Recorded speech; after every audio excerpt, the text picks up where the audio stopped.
Imagine this. The frozen frontier of the Arctic, once a symbol of peaceful cooperation between neighbors, now bristles with American warships slicing through Canadian-claimed waters like uninvited guests crashing a family dinner, forcing Canada to scramble its shiny new F-35 jets in a defiant show of sovereignty that screams, "Back off, bully!" This isn't some Hollywood thriller. It's the latest chapter in Donald Trump's reckless crusade to turn North America into his personal playground, where economic blackmail morphs into military muscle flexing, all while Prime Minister Mark Carney rallies a nation tired of being pushed around. And if you thought the steel shutdown and Alberta's pipeline power play were bad, wait until you see how Trump's America First tantrums have thawed the Cold War vibes in our icy backyard, threatening everything from trade routes to territorial integrity. Let's unpack this Arctic showdown step by step, because what started as tariff tantrums has snowballed into a high-stakes game of chicken over melting ice caps and untapped resources. Just days ago, on January 5, 2026, U.S. Navy vessels, including destroyers from the newly activated U.S. Army Western Hemisphere Command, entered disputed Arctic waters near the Northwest Passage, waters Canada has long claimed as internal, not international. This isn't a routine patrol. It's a blatant freedom of navigation operation, or FONOP, straight out of Trump's playbook to challenge what he calls excessive maritime claims. Sources from global news and defense blogs like Defense Blog confirm similar U.S. moves in the past, but this one's timed suspiciously after the steel export halt and Alberta's bold pipeline deal, as if from a Canadian perspective, this is pure aggression. Our Arctic is our backyard, vital for shipping, resources, and security, and Trump's ships are trespassing like they own the place. Why now? Because Trump's Trump corollary, that blunt doctrine declaring the Western Hemisphere as U.S. turf, isn't just words on paper, it's action, as outlined in recent U.S. national security strategies. Remember the document's warnings? Tariffs in 2025 hammered 75% of our exports, turning trade into warfare. Now, with steel mills silent and costs spiking, rebar up 23%, beams 19%, Trump's eyeing the Arctic's opening routes and minerals like lithium and cobalt, which Canada holds in abundance. A leaked report from earlier this year, as mentioned in economic analyses from Oxford Economics, hypothetical quote from a frustrated fisherman in Nunavut. Trump's warships aren't protecting us. They're poaching our future. Carney, ever the people's economist turned leader, responded swiftly by deploying a squadron of F-35 Lightning II jets from the Royal Canadian Air Force's newly acquired fleet. Canada just inked a deal for the first 16 F-35s, deliveries starting this year, per announcements from Lockheed Martin and Canadian defense officials. Jets that can outmaneuver and outstealth anything Trump throws our way. This deployment isn't warmongering, it's deterrence, pure and simple, amplifying voices from supporting allies like Denmark and Norway, who share I-6, condemned Trump's moves as undermining collective security, echoing Al Jazeera reports on Denmark's own Arctic boosts. $4.26 billion for F-35s and naval assets. From the people's view, Carney's move is a breath of fresh air, decisive, protective, unlike Trump's bluster that leaves swing state workers in Michigan and Ohio petitioning for waivers amid project paralysis. Data from the U.S. Bureau of Labor Statistics shows construction employing 7.9 million Americans, with a 5% disruption risking 400,000 jobs. Trump's fault, as his policies stall the $1.2 trillion infrastructure act he loves to tout. Sarcasm alert. Oh sure, Don, send warships to the Arctic while your own builders beg for Canadian steel. Brilliant strategy. But let's connect the dots back to the steel crisis that lit this fuse. Overnight due to Trump's punitive tariffs, costing us $4.3 billion annually if we complied. Companies like ArcelorMittal, Dofasco, and Stelco halted shipments, sending shockwaves. U.S. steel futures spiked 18%. Builder stocks dropped 6 to 11%. Moody's predicts a 0.4% GDP shave for the U.S., yet Trump doubles down, assuming we'd blink. We didn't.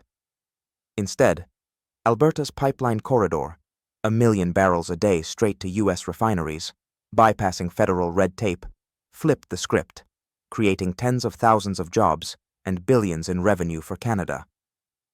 Premier Danielle Smith's masterstroke, as described, exposed Trump's weaknesses.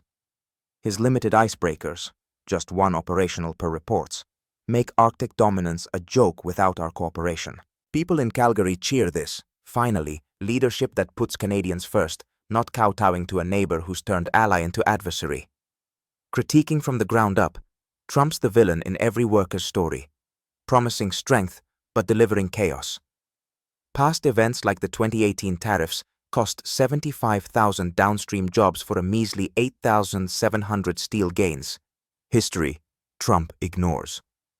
Polls from Ipsos show 65% of Canadians blame him for economic woes, with immigration traps and housing crises, average home needing $170K income, worsened by his pressures. Carney?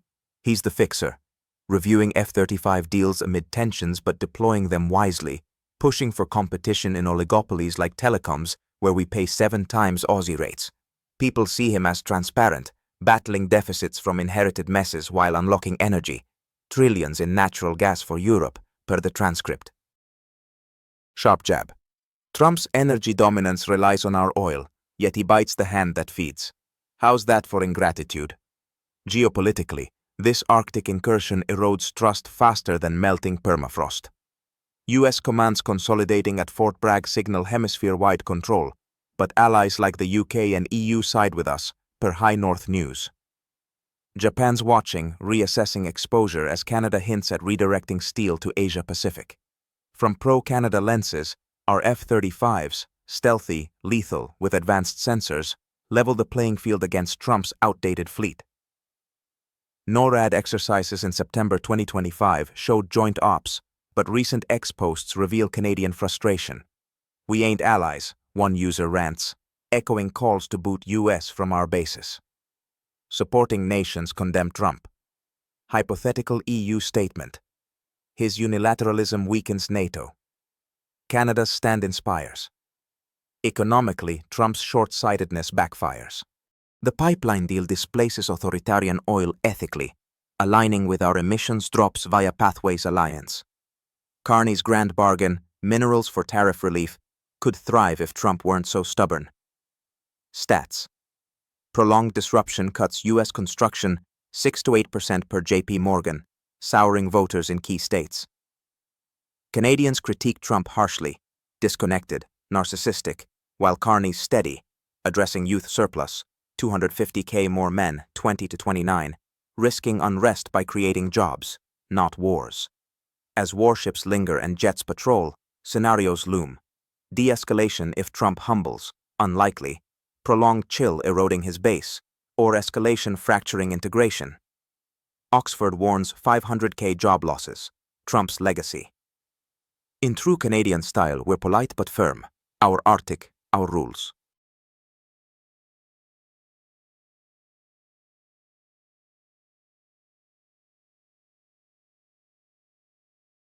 While your economy tanks from steel shortages you caused. Canadians see through it.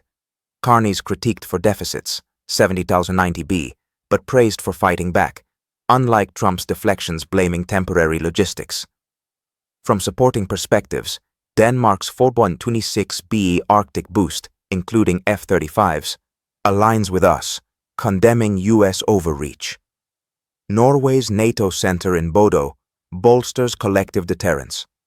X-threads show global support. Canada's stand inspires, one user posts.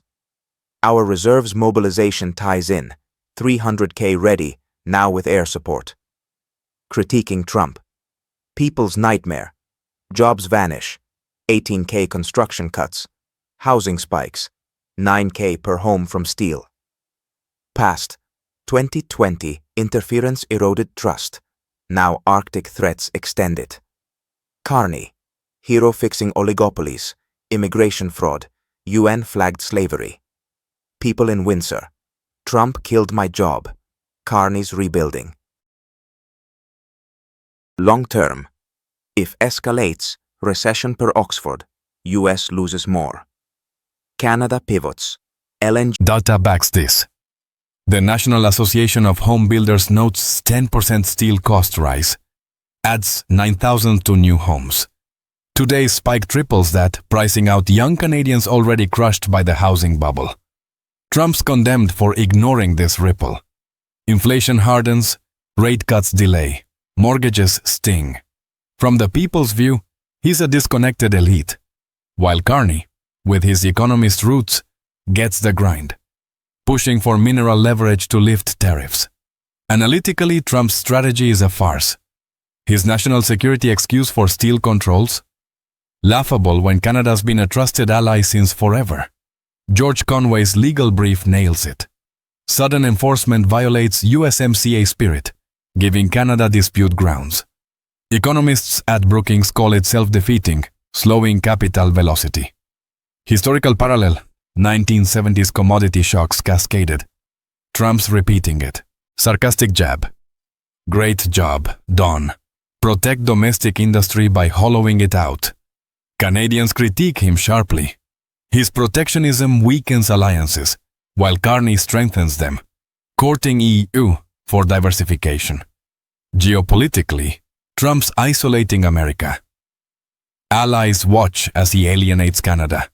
Japan, South Korea reassess. Our pipeline deal redirects to Asia-Pacific if needed, eroding US dominance.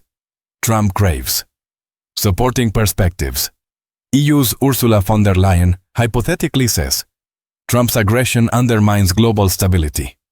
Canada exemplifies responsible trade. UK's Rishi Sunak, or successor, echoes, we stand with Canada against unfair tariffs. From pro-Canada voices, this mobilization unites us. Reserves from all walks, symbolizing resilience. Critiquing Trump from the ground up. He's the people's nightmare, promising jobs but delivering chaos. Past events. His 2020 election interference claims eroded trust. Now, border threats feel like extension. Stats. U.S. construction employs 7.9 million. PISPO 5% disruption risks 400,000 jobs. His fault. Carney. Critiqued for deficits but praised for transparency, unlike Trump's deflections. People see Carney as fixer. Tackling oligopolies. Immigration fraud. UN flagged modern slavery in worker programs.